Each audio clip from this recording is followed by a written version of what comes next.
Good morning and welcome back to Tasmania. I have made it to Freycinet National Park. Still no idea how to pronounce that one. Ideally I would have gone to do the Mount Amos hike, but it has been raining this morning and it looks like it's about to rain again, and they highly discourage you from doing that when it's been raining. So I think we might have to do an alternative, but there should be more than enough to do here.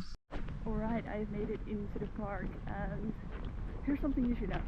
There are two types of tickets that you can get. Well, actually more. If you take like the multiple annual pass or like the 2 months pass, that's one option. But another option actually is to get a pass for you as a person or for a car. Now, if you get the pass for the car, you can enter with your car into the park, and that'll be about $48. The other option is just to go by foot, and so I paid $23, I believe, for just an entry pass for me as a person. That does mean, however, that you have to walk into the park.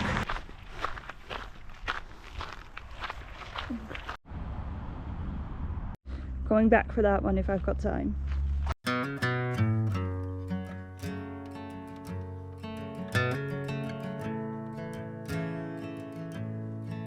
This trail is a lot more busy. There's constantly people. Their views along the way are pretty good though. There's some nice lookout points, but still determined to make it to the top.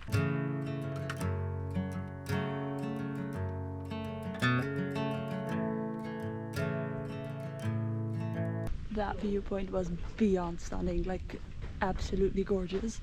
It is time to head back down the mountain. The track down was busy again, but I'm now back on the track from the car park to the visitor center because I think the majority of people take the car, which makes sense if you're with more people. I think it's more cost effective. So nice and peaceful. I think on the way over I saw maybe 2 cyclists, and I just saw on my way back 2 people walking, but there's pretty much nobody else here. I also see the sign for Honeymoon Bay. Now it doesn't say how long it is to walk, but I highly doubt that it'll be that far because I think the sea is like right down there.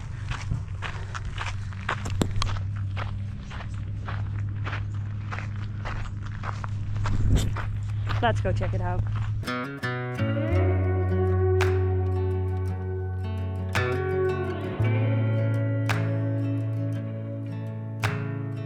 It's genuinely like 20 meters from the car park and it was absolutely stunning. So if you're here, it was just insane. Now that was it for my time here in Freycinet National Park.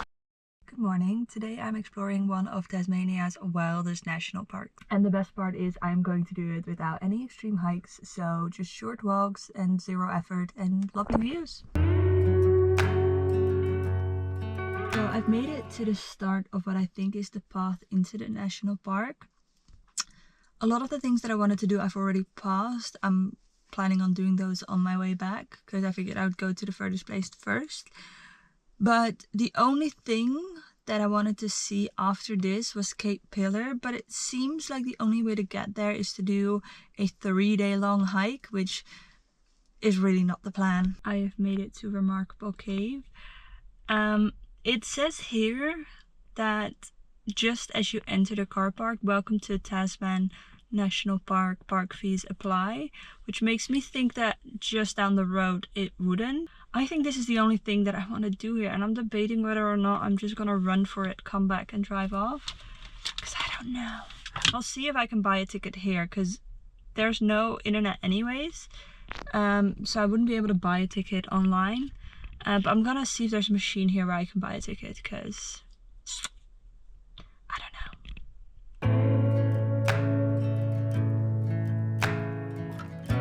It is a 15-minute return walk to the cave from the parking lot, and I'm going to attempt to buy a ticket on the way there. Hopefully I'll find some internet because there's none here.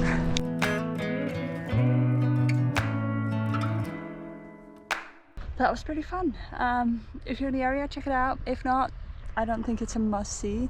There are some other hikes that you can do in the area. Some take 1 hour, some take 5 hours, it all depends. But I think I'm gonna move on to the next thing, which I'm not sure what it is yet, but we'll figure it out.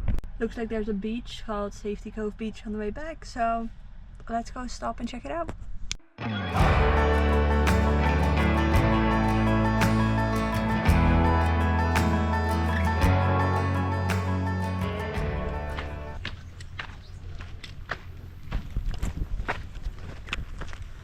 Let's start with the lookout, then the blowhole, and then I think on the way here I also saw something for Devil's Kitchen and Tasman Arch, which I think I want to check out on the way back.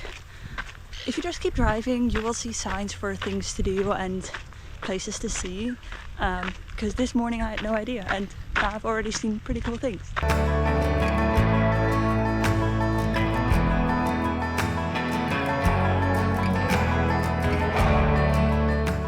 Viewpoint looks pretty cool. Let's go check out the blowhole.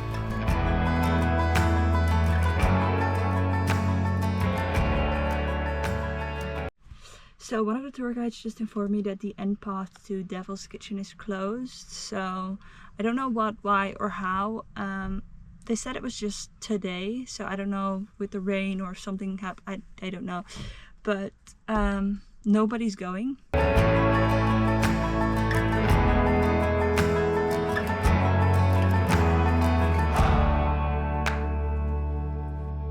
One of the coolest rock formations I've ever seen. Like, I have no idea how they can be, but really, really cool.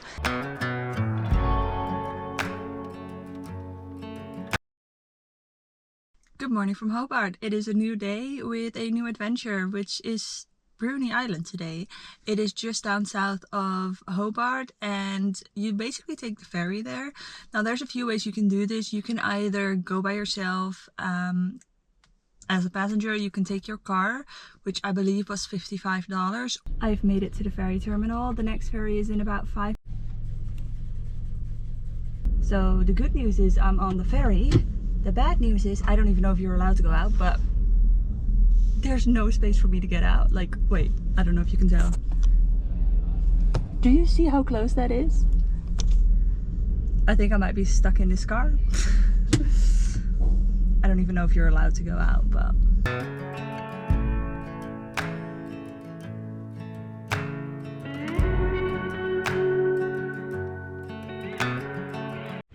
Okay, I've just stopped halfway because this is a lookout point for penguins and just a viewpoint. You should probably get here when it's still dark to actually see penguins. I don't expect to see them, but I'm still going to check out the beach. Sadly no penguins, but I was kind of expecting that. They only come between dusk and dawn and only when there's no people or dogs on the beach. So I would say if you want to see them, really want to see them, stay overnight.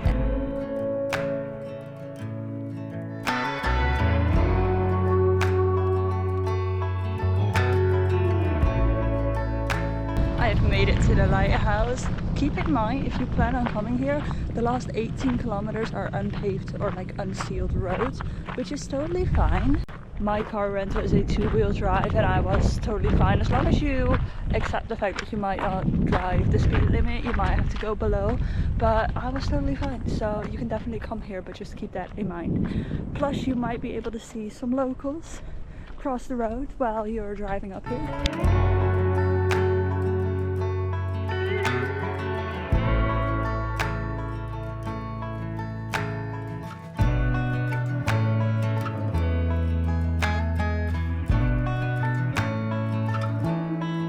As fun as the island has been, I think it is time to head back to the city because I still have a hostel to check into, a car to park somewhere in the city where there's free parking.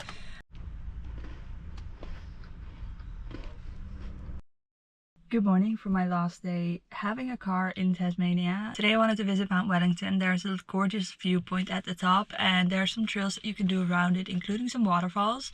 The weather's not great, but I'm hoping it'll hold up.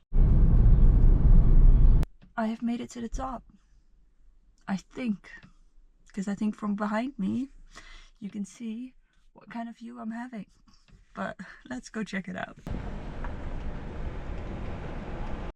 Yeah, no view, and I don't think the weather's clearing up anytime soon, so I'm gonna go a little bit further down again to see if I can get a view from there.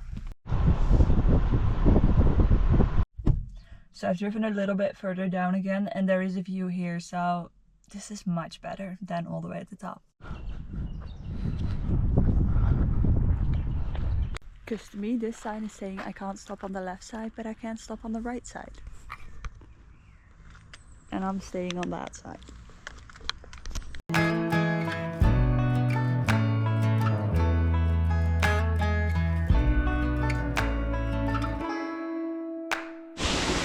Welcome to O'Grady Falls. Nice.